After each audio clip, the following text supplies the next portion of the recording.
morning, Sister Charlotte. Good morning, my dear. Sister Charlotte Francis Moser?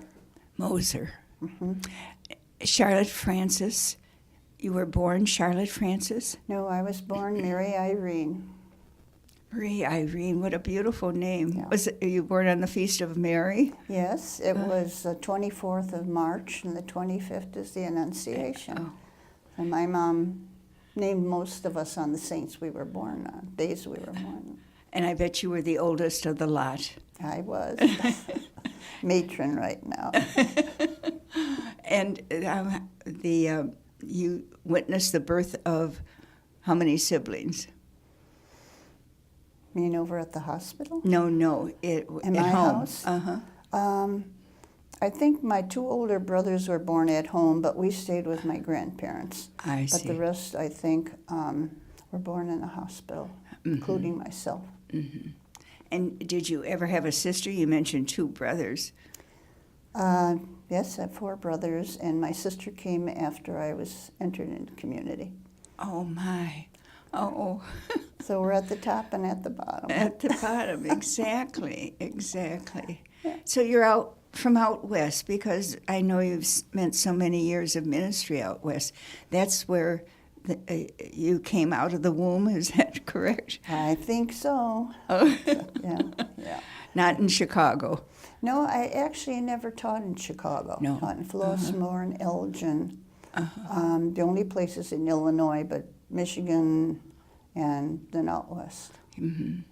And in Michigan, you were stationed where? I was at St. Dominic's in Detroit, and St. Alphonsus in Dearborn, and one more parish. I was there just for a year, and then Carroll, Michigan. Carroll, Michigan. Yes, that was a Upper Peninsula too. Yeah, and that was a small mission. A small group of sisters compared to St. Al's. Right, very small. Who was do you recall who your superior was at Superior Principal at St. Alphonsus in Dearborn? I had three of them. Oh. I started with Sister Apparata, 6 years with Sister Jean Marie, and 1 year with Sister Marie Ruth. Marie, oh my, well, lucky you. Yes. And St. Dominic's, that's on the east side of Detroit, correct? I'm not sure. It was my first mission, my first love. I wonder if that's still I think alive. I'm not sure because I haven't been around the area at all. But it was staffed by Dominican priests? Yes, it was. But the problem was in the parish there, people were losing their homes because the freeway was being put in. So we lost a lot of the enrollment. However, I have a couple of school pictures, and we have a couple of children from Iraq area, way back then in the 50s. Oh my, coming to live in the United States, correct? Coming to live in the United States. Their parents were living. Yes, but I you didn't get to know too them. much of the background. No. Yes. But your early years as a young child were spent on the north, south, or east side of? Southwest side, the industrial part of Chicago. Oh, and what industries were close by? Well, you could smell Wrigley spearmint gum if they had juicy fruit or what. And then we had the Nabisco cookie factory, Fasano pie factory. And when the wind was blowing in our direction, we could pick up from Swift and Company. Oh my. Meat packing. But no Fannie Mae. No. Cookies were about the only thing. You must have had our sisters And early on. Yes, Our Lady of Good Counsel. Mm-hmm. Did you have a favorite? I'm sorry. Did you have a favorite teacher? Oh, I don't know, a couple of them, I think. Can't pick just one. Well, how old were you when you decided this is what I'm going to be? I'm going to be like these sisters. Well, I think I started talking about it when I was in grade school, because I think, and I don't recall why, but I told my mother I wanted to be a sister nurse. So wow. Where do you go for that? I don't know, because I don't even remember seeing a sister nurse. Teacher or nurse. Yeah. So anyway, I guess, God fulfilled because I was a teacher and I worked at the hospital. So You that got hurt me. both tucked under your, Yeah. yes, your under your resume, as they say. Well, what really brought you to the Adrian Dominicans? Being schooled by them. Being schooled by them. So how old were you when you entered? Maybe 17. 17. So I did 2 years in high school with the Felician Sisters. Okay, so you came after high school. Yeah. And you had who for the formation? I'm sorry. Who were your directors, formation Sis- directors? When we got here, Sister Rita Marie and Sister Edmund. Mm-hmm. I know that you have endured through your lifetime that I know of allergies. And that's how you and Sister Nilda became good friends, Sister Nilda Klein of happy memory. So my sympathy to you Thank you. for the recent loss of Sister Nilda. But when did the allergies first start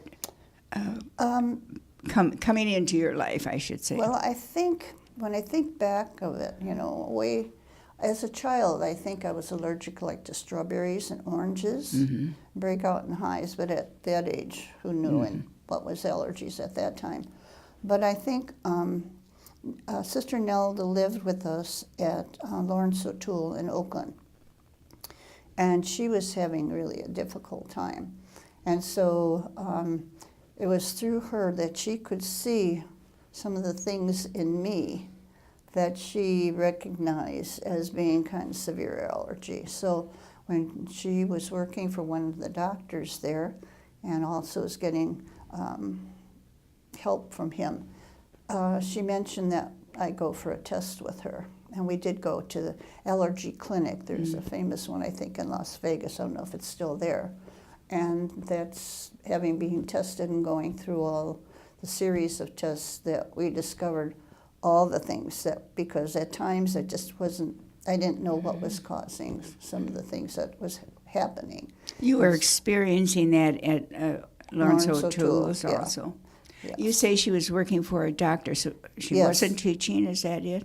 I'm sorry? She wasn't teaching in the school? No, she was not. She couldn't stay in the classroom. So she was secretary. I think we had the provincial team there, so she was secretary for that. And I think previous to my coming there, and I'm not real positive on this, she was typing theses for Sister Jean O'Loughlin and Sister Virginia O'Reilly, and helping out, I think, as secretarial wherever, and then work with Dr. McGovern.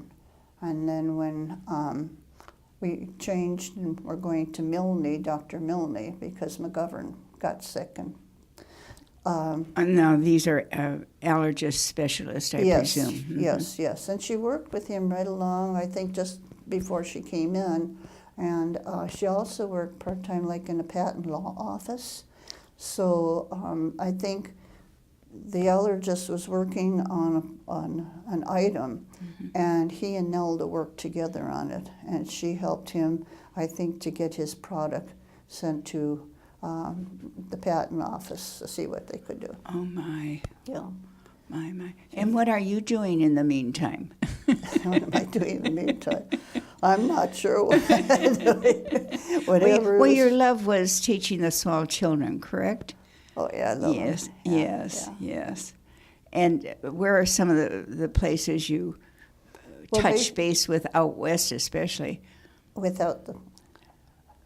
That where you might have taught or lived out west?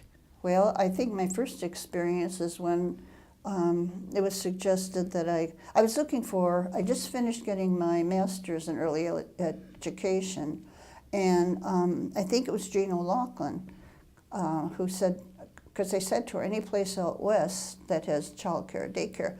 And so she said, well, she didn't know of any, but she referred me to Lawrence O'Toole. And while I was at Lawrence O'Toole, our sisters, I'm sorry, I can't think of her name, had worked at the child care service there. So I went there one summer to see what was going on and help out and so on. However, I ended up taking Sister's place when she went on vacation. So I think I learned more than I thought I was going to learn that first summer. Yeah. But I didn't stay there. I stayed at the school and then helped out at the hospital. Oh, one of our hospitals? Well, that was after I left school. Mm-hmm. Yeah, in Henderson. In Henderson. Yeah, did with outreach program from St. Rose, and it was working with mothers with toddlers to age 2. What And, did that involve? well, basically, I was just kind of there to assist with whatever. If they had meetings or things with the parents, if they had children who were not really comfortable there, I'd take them and put them in another room or put them to sleep or whatever. I also put all their books they've been trying to gather up for a library there. So I learned to put that on the computer. So I learned while I was doing things. But yes, helping out with whatever. They just had quite a few activities, and so that's what I did there. While you were working at St. Rose in Henderson at the hospital there, were you living in near the Hoover Dam at that point? No, we didn't move to Boulder City until several years later. And actually, I was living on Church Street in the hospitality house. And that's when Nelda was also living there, not at Hospitality House, but in Henderson. And so we kind of got together for several things, plus all this information about the doctors. And so that's when we started to live together. We tried to find a place that would be according to what we would need. Where you'd get the moisture and clear air, I would think. Henderson, not too bad, yeah. But then, as they say later on, we moved to a Boulder City, and that was really great. That was really great. You could see Lake Mead and get the moisture from there. And it was. I know when I was volunteering one summer out in Henderson, I had the chance to visit you and Nilda in your place there in Boulder City, and I was so jealous. Yeah. Because you could look out your front window and see Lake Mead. Right. But even then, the water was reducing. I mean, that's not the right word, but you know what I mean? Yeah, evaporating. Evaporating, yes. Yeah. But, and then they started building the upper bridge over the dam. So you saw a lot of that. The beginning parts of it, as he started, yes. I don't think I've seen it completed, though. So maybe one of these times. So where else in California did you hang your hat, as they say? I was down in Lemon Grove. We had the Penafort sisters there then. We had some that were retired completely. Then we had the semi-retired who went over to the rectory and helped out there. And then we also had a school, and I was teaching in the school. Is Lemon Grove north, like near Santa Cruz, or south? South. It's very close to the border there between Mexico and California. Just the other side of San Diego. I always image it up north. Yeah. Beautiful, beautiful place, but the doctors thought that would be good with the moisture, but we had a big garden, lots of plants, and plants with moisture get mold, and oh my, it was just not good for me. So. Well, you did get to a desert at some point, didn't you? Oh, Finally. Yeah. Yes, I spent time following the example of Jesus going to the desert. Yeah, the desert. Well, I spent quite a bit of time, I think, in the desert. But our first mission together there, we found a place to live, and the deacon who worked at the military base also worked in town at the parish. And we heard 2 sisters were coming to town. I mean, so he mentioned, that he talked to the captain at the base and pastor in town and stuff. Well, we didn't want to get too much involved and stuff. So they did need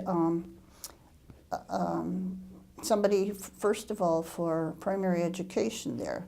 And I went to interview there, but as soon as I came in the door, I don't think I sat there 10 minutes. She said, "Sister, I have to tell you, I'm sorry, I can't give you that job. You're overqualified. Oh, my. They're not going to pay me.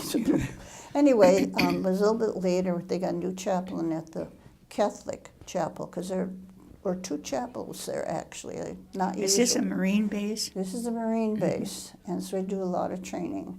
And they had a Protestant chapel and a Catholic chapel. Well, the deacon kind of looked around, checked around, and he came back and he said, you know, they're getting a new chaplain at the Catholic chapel. Why don't you go and see? I said, well, didn't they put out a request for somebody to organize religious education? Organize what? Religious education. Yes. So I went there, and I mean, they practically hugged me coming. You know? But no, it was good. I can't remember how long I was there. I think I was there for like about 3 or 4 chaplains, because they only stay there so many years. But it was a good experience.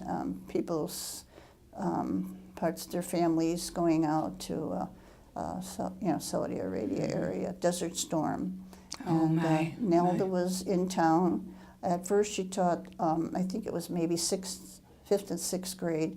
She also did the choir in town. Oh, my. So she did that when I was at the base. And then a school closed, so she didn't do that. But yeah, that was... At some point, you migrated to Arizona, didn't you? And New Mexico. Yes. I'm trying. Oh, I know. Sister Eileen Hussey was chapter prioress at that time, and she was coming from New Mexico, and she heard, about I didn't have anything there to work with. I was just kind of retiring, and she called me and she said, there's a place up in North New Mexico. I was there, and told me about the school she was in, and she got the school going in Rancho de Taos. And she said, but there's a place there that really needs somebody to begin religious education. So that's what I did. And that was way north near Taos Ski Valley. Oh, my. So, I mean, I'm sorry I didn't ski, but Beautiful country. Beautiful. So I was up there, and we had one main church, the office, and then we had 4 areas called capillas, like little chapels, or really parishes if we had them here in the city.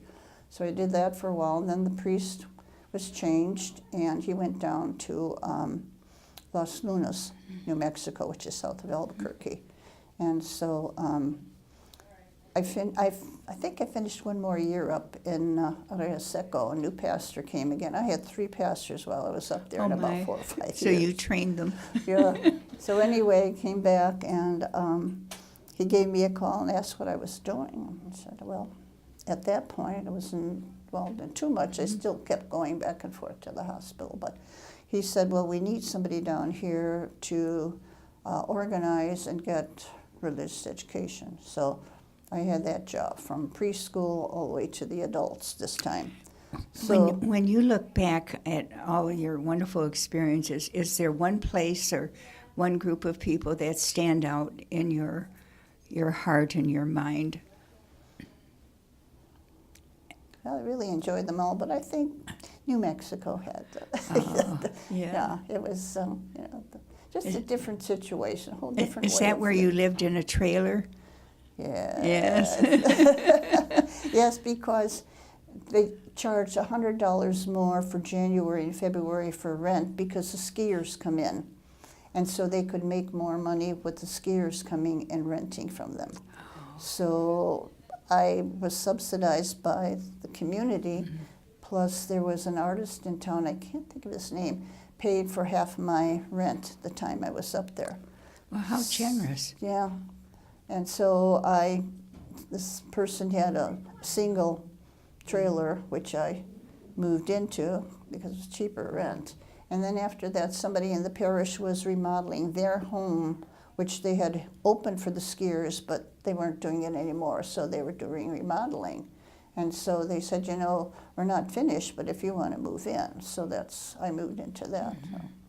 But Nilda wasn't living with you No, at this she time? wasn't. She's still back in Nevada, I think, because she She was doing spiritual direction. She was giving prayer workshops and was involved in different things that she was able to do. I think she was working at Our Lady of Las Vegas Parish with secretary or somebody that was there. So that's kind of what she was doing. Was it a difficult decision for you moving to Adrian?